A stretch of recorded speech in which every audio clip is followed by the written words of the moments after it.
Que la vie soit, que la lumière soit, que les bénédictions soient.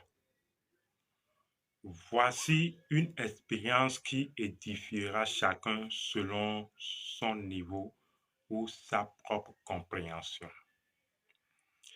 Mais avant d'aller dans le vif du sujet, je voudrais répondre à cette question qui nous est souvent posée.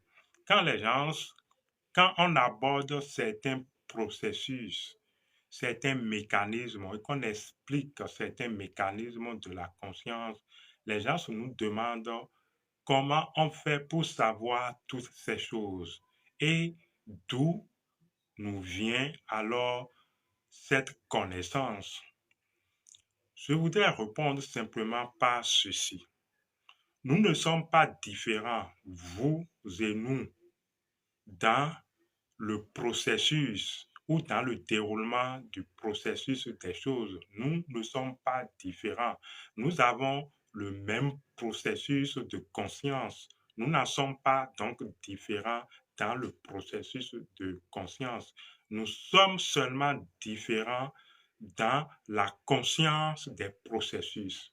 C'est donc la conscience qui établit la différence et les différents niveaux de la vie. C'est donc la conscience, puisque peut-être là où nous demeurons conscients du déroulement des processus, certaines personnes ne parviennent pas à ces hauteurs de processus conscients. Ils perdent déjà leur conscience à ces hauteurs de processus, si bien que ils n'arrivent pas à percevoir, sentir et vivre la présence ou le déroulement de ces processus. Ces gens, ces processus se déroulent en eux, mais ils n'en sont pas conscients, c'est tout. C'est juste la conscience qui établit alors la différence entre nous. Sinon, dans le processus, dans la quantité ou dans la vie est une et indivisible. Et il n'y a pas, au fait, de différence si ce n'est pas la conscience qui introduit cette différence. Pour revenir à notre sujet du jour, je voudrais signifier donc que, et j'explique que tout est dans la vie, que ça soit des formations, des communications, des enseignements, c'est à vous d'aller vers ce que vous voulez suivant le besoin du moment. De toute façon, vous devez aller vers ou vous finirez par aller vers ce qui vous est indispensable. La vie va vous y conduire, c'est inévitable. Et parlant de ce que, quand je dis que la vie va vous y conduire, je vais tirer une expérience de mon grimoire que je vais vous présenter et vous allez comprendre ce dont il s'agit, qu'on ne peut vraiment pas échapper à ce qu'on doit faire. Et qu'en réalité, quand vous déclarez des choses que vous ne maîtrisez pas, quand vous déclarez des choses que vous n'avez pas confirmées intérieurement, la vie, la nature, les forces de la vie, les forces de la nature, les entités vont vous prendre au mot, vont vous prendre au piège pour vous montrer que, en fait, ce dont vous parlez est votre prétention de connaître telle chose n'est pas avérée. Voici donc cette expérience qui édifiera chacun selon son niveau. Tout au long de mon entraînement, j'ai suivi des formations et je continue par suivre des formations de mon maître instructeur. Je savais en son temps, il y a bientôt, si j'ai bonne mémoire, plus de 10 ans de cela, je savais que mon maître instructeur organisait des formations par saison. J'ai donc mis de l'argent de côté pour la formation qui viendrait. Quand la formation est venue, il s'agit alors d'une formation sur le pardon en son temps. Mon maître instructeur avait donc programmé une formation sur le pardon.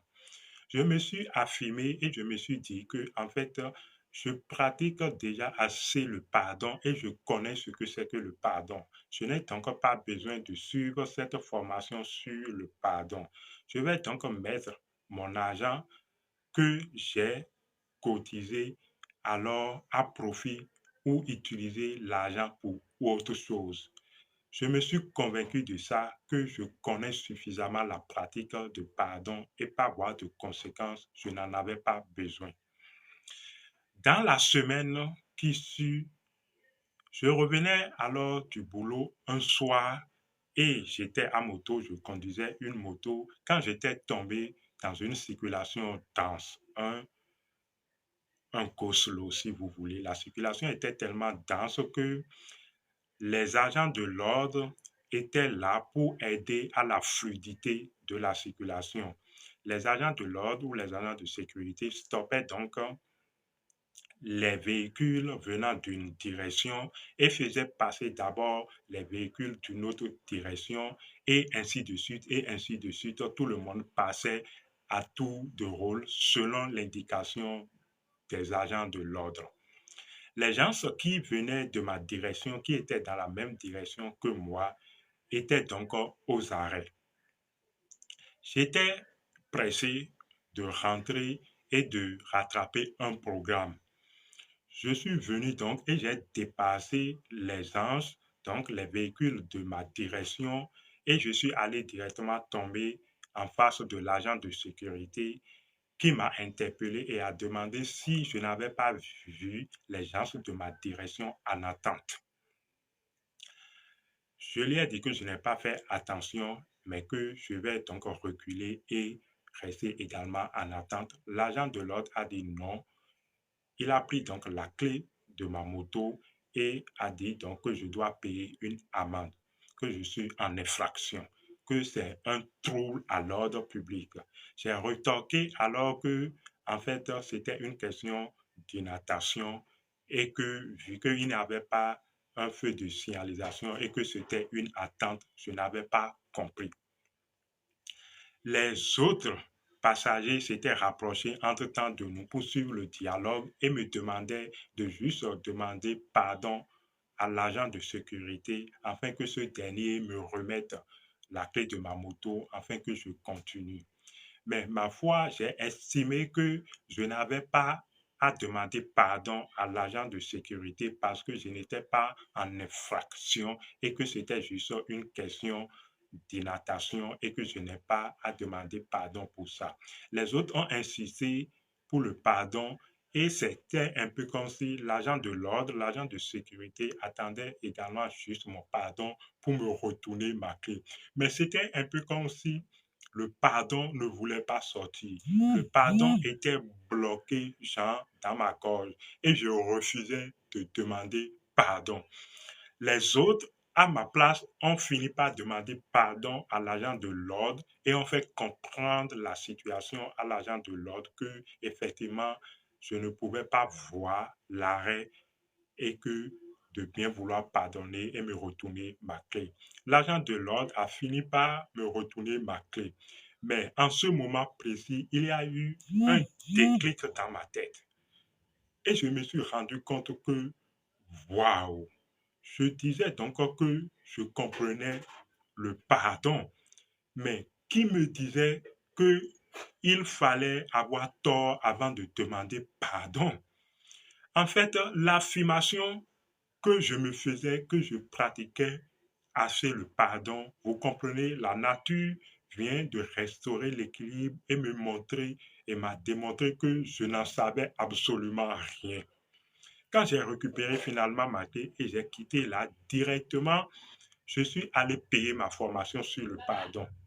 Donc, vous voyez ce que vous devez faire en son temps, la nature va vous y conduire à faire. Il suffit seulement d'être présent et d'avoir de la conscience par rapport aux situations qui vous arrivent. Et vous saurez que telle situation, en fait, indique telle chose. C'est en cela que je disais que nous ne sommes pas différents, vous et nous, dans la quantité et dans le processus, mais nous sommes seulement différents dans la conscience des choses. Vous avez compris, n'est-ce pas? Je n'en dirai pas plus. Abish Adiboye, à la prochaine.